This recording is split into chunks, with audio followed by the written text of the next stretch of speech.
말씀은 베드로전서 1장 3절에서 9절입니다. 신약성경 376쪽에 있습니다. 베드로전서 1장 3절에서 9절입니다.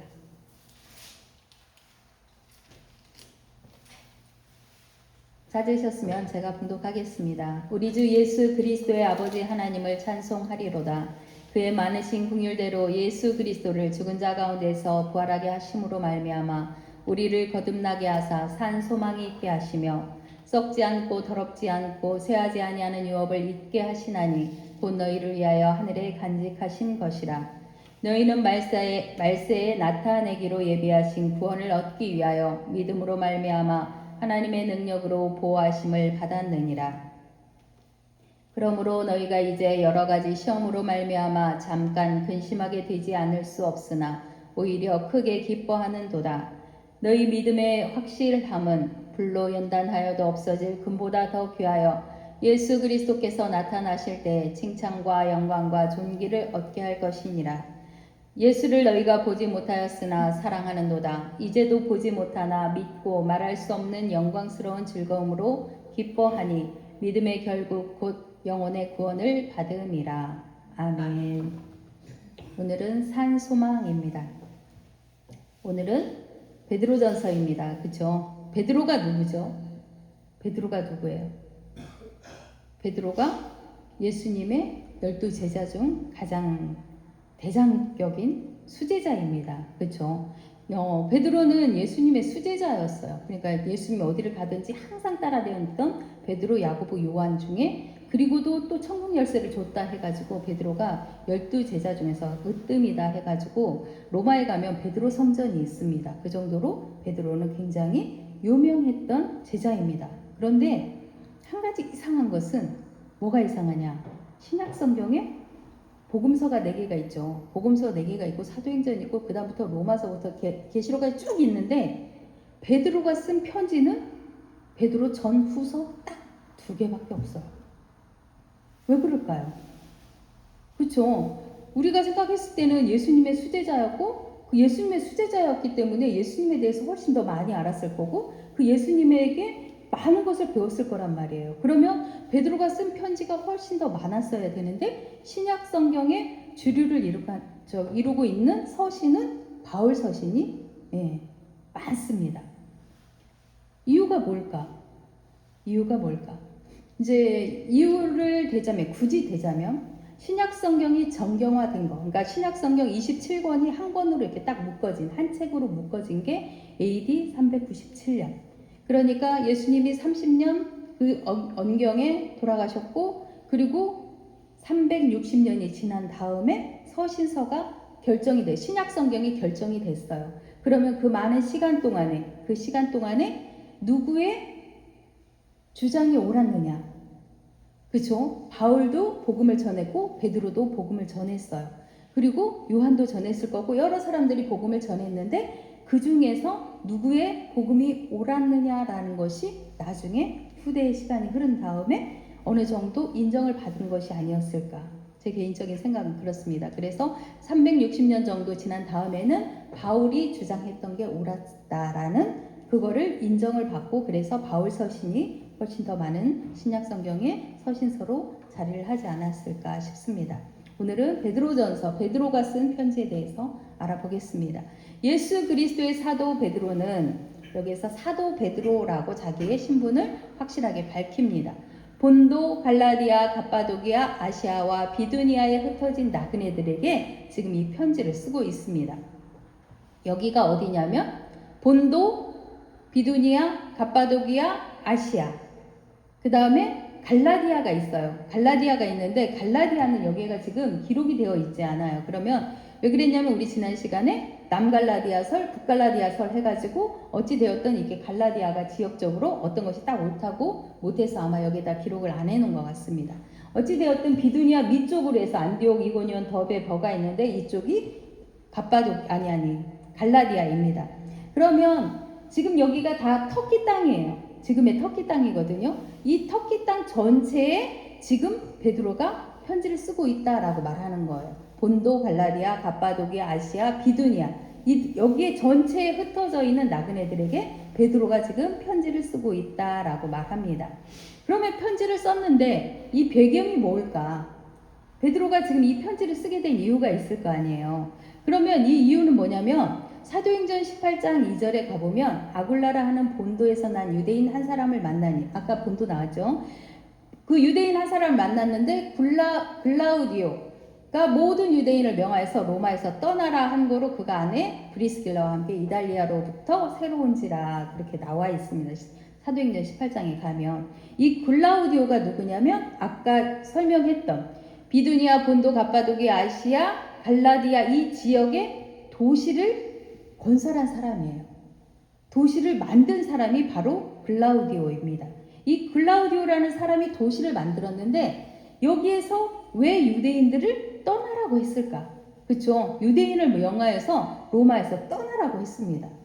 그러면 이 로마에서 떠나라고 했다라는 것은 무엇인가 분명히 문제를 일으켰기 때문일 거예요. 그렇죠? 그 유대 전쟁사 같은 데를 보면 요세푸스가 기록한 거에 보면 크레스투스라는 것 때문에 소요가 일어났다라고, 그리스도 때문에 소요가 일어났다라고 그렇게 간단하게 기록이 되어 있습니다. 어떤 문제가 일어났는지 모르지만 어찌되었던 그리스도 때문에 소요가 일어나고 이 사람들을 명의해서 로마에서 떠나라고 합니다. 그러니까 지금 터키 온 땅에 있는 그 디아스포라 나그네인 유대인들에게 나그네 떠돌아다니는 사람인 거예요. 그 사람들에게 떠나라고 했기 때문에 지금 베드로가 이거를 편지를 썼다고 보여집니다. 우리 주 예수 그리스도의 아버지 하나님을 찬송하리로다. 그의 많으신 긍휼대로 예수 그리스도를 죽은 자 가운데서 부활하게 하심으로 말미암아 우리를 거듭나게 하사 산 소망이 있게 하시며 라고 말합니다.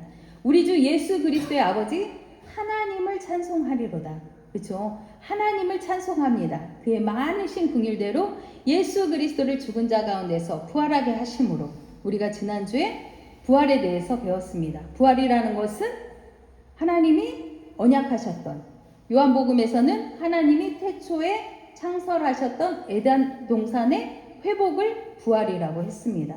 그 부활하게 하심으로 말미암아서 우리를 거듭나게 하사 산 소망이 있게 하시겠대요. 우리를 거듭나게 한대요. 우리를 거듭나게 한다고 했는데 거듭나는 게 뭘까?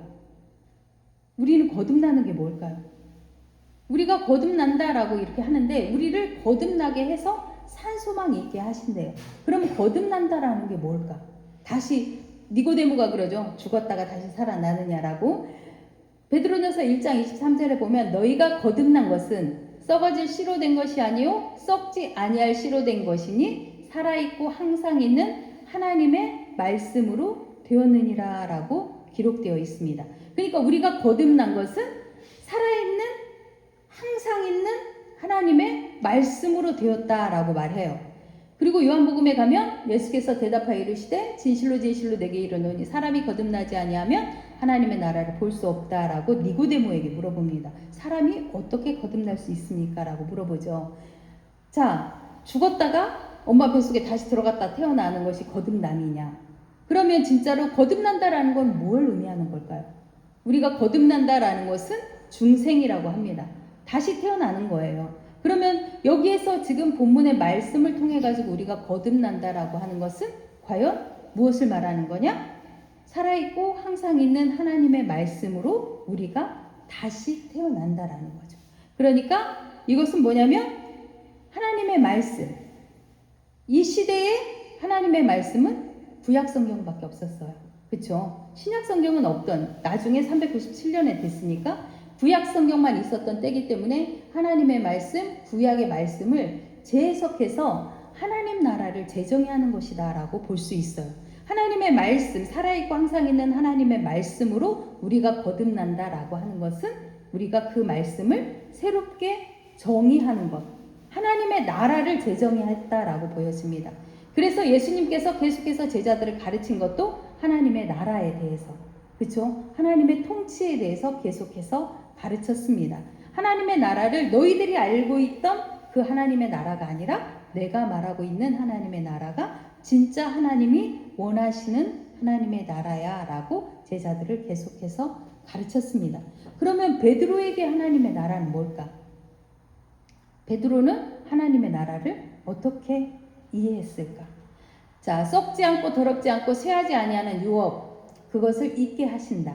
그러면 썩지도 않고 더럽지도 않고 쇠하지도 아니하는 유업이라는 게 새로운 땅입니다. 그러니까 이 사람들은 이거를 지금 이미 출애굽을 회상을 하고 있는 거예요. 출애굽할 때 하나님이 약속하셨던 가나안 땅이 아니라 지금 베드로가 편지를 쓴 터키 전 지역에 거기가 지금 하나님이 세우신 새로운 땅이다라는 것을 그 유업을 여기에다 기록을 함으로써 지금 말하고 있는 거예요. 그 사람들한테 편지를 쓰면서 하나님의 유업이 썩지 않고 더럽지 않고 쇠하지 아니하는 그 유업이 바로 당신들, 너희를 위해서 하늘에 간직하신 거야 라고 말합니다. 하늘에 간직했다라는 거는 하나님이 지금 그 말씀으로 아까 거듭나는 거에 대해서 말했죠. 새로운 하나님의 말씀이 재해석되는, 재정이 되는 것을 지금 말하고 있습니다.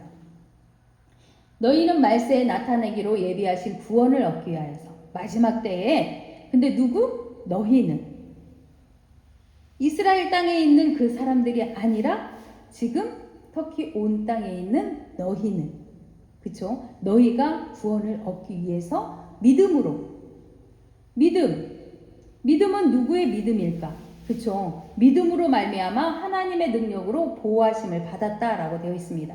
그러면 믿음으로 말미암아라고 하는 것은 이미 하나님이 나타내기로 약속하신 예비하신 구원을 얻기 위해서 믿음으로 말미암아 누구의 믿음일까? 베드로는 여기에서 누구의 믿음을 말하고 있는 걸까요? 우리의 믿음, 너희의 믿음을 말하고 있어요. 너희의 믿음으로 말미암아서 하나님의 능력으로 보호하심을 받았느니라. 자, 믿음이라는 게 뭘까? 믿음은 뭘까요? 믿음은 계약이라고 생각하면 됩니다. 하나님과 나와의 계약인 거예요. 자, 계약을 할 때 하나님이 약속하셨던 구약의 말씀이 이미 다 기록이 되어 있어요. 구약에서 하나님은 약속을 하셨어요. 내가 이거를 반드시 이룰 거야 라고 약속을 하셨어요. 그러면 그 약속을 받는 계약 당사자가 있어야 되죠. 이 계약 당사자는 누구인 거예요? 내가 되는 거예요. 그렇죠? 내가 되는데 내가 이 약속을 하나님의 약속을 내가 믿고 받아들이겠느냐 아니면 믿지 않고 포기하겠느냐 계약하지 않겠느냐라고 지금 물어보고 있는 거예요. 그런데 이 사람들은 지금 너희는 이 땅에 있는 이 모든 사람들은 믿음으로 말미암아서 하나님의 능력으로 보호하심을 받았다라고 말합니다. 그러니까 이 사람들은 지금 이미 믿음으로 하나님과 계약관계에 있다라고 말합니다. 그러므로 너희가 이제 여러 가지 시험으로 말미암아 잠깐 근심하게 되지 않을 수 없으나 이 시험이 무엇이다라고 나와 있진 않습니다. 그런데 아까 말했던 글라우디오가 로마를 떠나라고 명령했던 그 어려움 여러 가지 시험이 있는데 그 중에서 자기의 나라 지금 내가 거주하고 있는 이 땅에서 갑자기 나가라고 하면 그냥 떠나야 되는 거예요. 왜? 그리스도를 믿는 것 때문에. 그쵸? 지금 이 소요가 아까 그리스도 때문에 일어났다고 했잖아요. 그러면은 이 떠나야 되는 사람들은 그리스도를 믿는 사람들이 지금 떠나야 되는 거예요. 그렇지 않고 다른 사람들은 떠날 필요가 없는 거예요. 그 소유하고는 아무 상관이 없기 때문에. 그러니까 이 사람들이 지금 시험을 받아서 잠깐 근심하게 되는 이유는 뭐냐면 예수 그리스도를 믿는 것 때문에 지금 로마에서 쫓겨나는 상황인 거예요. 그래서 쫓겨나서 근심하게 되지 않을 수는 없지만 오히려 크게 기뻐하는도다. 이것을 기뻐하라고 말합니다. 나라에서 쫓겨나고 내가 살고 있던 삶의 터전에서 쫓겨나는데 이게 왜 기쁨이 되어야 될까? 이것은 하나님께서 이미 예비하신 그 나라가 우리 것이다 라는 것을 지금 얘기하고 있기 때문에 그래요. 그 유업이 누구 것이다? 지금 핍박받고 있는 당신들의 것이다 라고 베드로는 지금 말하고 있습니다. 너희 믿음의 확실함은 불로 연단하여도 없어질 금보다 더 귀하여 믿음이 확실하기 때문에 그 고난을 감내하는 거예요. 그렇죠? 그 고난을 감내하면서 그 믿음의 확실함으로 불로 연단하여도 없어질 금의 재료는 굉장히 높은 온도에서 순금이 나오잖아요. 근데 그 금보다도 더 귀해서 예수 그리스도께서 나타나실 때에 칭찬과 영광과 존귀를 얻게 할 것이다 라고 말합니다. 예수 그리스도께서 나타나실 때 이게 뭘까? 예수 그리스도께서 나타나실 때 칭찬과 영광과 존귀를 얻게 할 것이다. 하나님의 말씀이 정말로 너희들이 지금 받고 있는 이 고난을 이겨냈을 때 정말 하나님이 약속하신 그 약속대로 이루어지는 것을 볼 것이다 라는 거예요. 하나님의 약속의 땅, 그 약속의 땅이 지금 너희들의 것이야. 하나님이 약속하신 그 언약이 당신들이 누릴 수 있는 지금 이 땅에 이 환난과 고난을 엮여냈을 때 예수 그리스도께서 하나님이 약속하신 그 언약이 정말로 여러분들에게 나타날 것이다 라고 말합니다. 그때는 칭찬과 영광과 존귀를 얻게 할 것이다. 이 모든 것을 지금은 힘들고 어렵고 고통스럽지만 그것을 이겨냈을 때 분명히 하나님께서 칭찬과 영광과 존귀를 함께 주실 것이다 라고 약속하는 거예요. 말씀하셨다고 하는 거예요. 베드로는 지금 그 얘기를 하고 있어요. 우리가 지금 고난받고 있고 이것을 우리가 믿음으로 확실하게 지키고 이것과 싸워서 이겼을 때 예수 그리스도께서 나타나실 때 하나님이 약속하신 그 언약대로 이것이 사실이라는 확증이 나타날 때 우리에게 칭찬과 영광과 존귀가 나타날 것이다 라고 말합니다. 예수를 너희가 보지 못하였으나 사랑하는도다.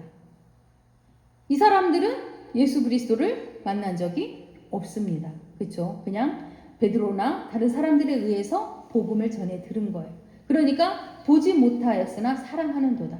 사랑했다라는 거는 내가 직접 내 눈으로 보지 못했지만 그 말씀을 내가 믿고 그대로 따른다. 사랑이라는 건 아가페, 전적인 사랑인 거예요. 그냥 내가 정말로 이게 계산하고 따지지 않는 전적인 사랑으로 그냥 사랑을 하는 거예요. 이제도 보지 못하나 믿고 말할 수 없는 영광스러운 즐거움으로 기뻐한다.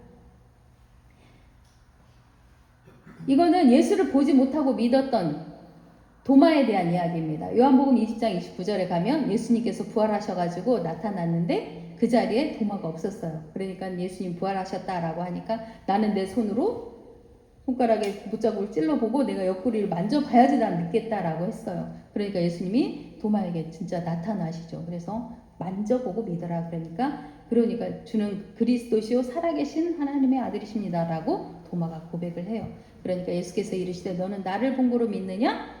보지 못하고 믿는 자들은 복되도다 하시니라. 이 말씀대로 지금 터키의 모든 지역에 있는 사람들이 보지 못하고 믿는 사람들이 된 거죠. 우리도 마찬가지입니다. 지금 우리도 예수 그리스도를 보지 않고 하나님의 말씀에 그 약속의 말씀을 붙잡고 살아가고 있는 거예요. 우리가 진짜로 믿고 있는 믿음의 결국은 곧 영혼의 구원을 받음이라. 우리 영혼이 구원을 받는 것이다. 우리가 믿고 따르는 것은 정말로 최종적인 것은 뭐냐면 우리 영혼의 구원이다 라고 말합니다. 우리 영혼의 구원은 뭘까? 여기에서 산 소망, 살아있는 소망은 뭘까? 진짜로 살아있는 소망은 뭡니까? 여러분들에게 살아있는 소망은 뭐예요? 지금 베드로는 우리 영혼의 구원을 이야기하고 있습니다. 그렇죠? 살아있는 소망, 진짜 산 소망은 우리 영혼의 구원이다 라고 말을 하죠. 그러면 우리 영혼이 구원을 받기 위해서는 어떻게 해야 될까요? 그냥 믿기만 하면 되는 걸까요? 믿는다라는 것이 지금 이 사람들에게는 아까 그 모든 고난이 닥쳐왔을 때도 능히 그 고난으로 이겨낼 수 있는 그 고난도 감내하면서 가는 겁니다.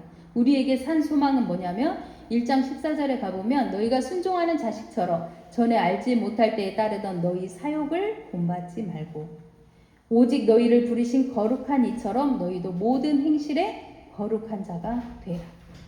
하나님이 부르신 그 하나님의 거룩하신 그 모든 행실에 같이 참여하라. 그렇죠? 너희를 부르신 거룩한 이처럼 하나님이 거룩한 것처럼 너희도 모든 행실에 우리가 행하는 모든 행실에 거룩한 자가 되라 라고 말씀합니다. 기록되었으되 내가 거룩하니 너희도 거룩할지어다 하셨느니라. 하나님이 거룩하기 때문에 우리도 거룩해야 된다라고 말하는 거예요.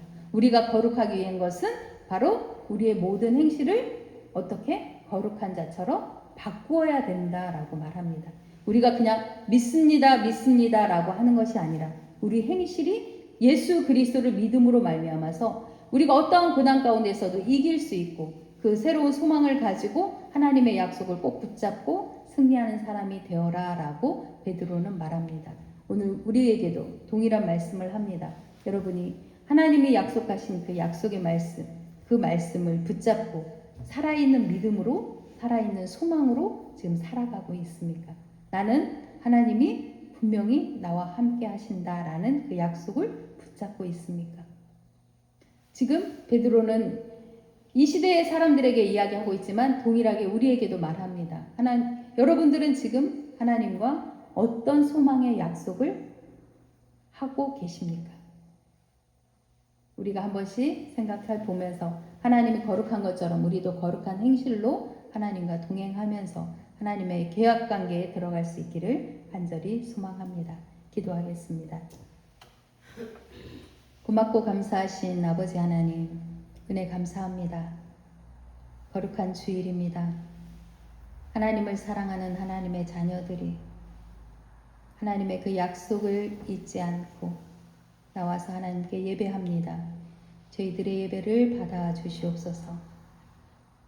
하나님은 살아계시고 항상 있는 말씀으로 우리를 거듭나게 하십니다.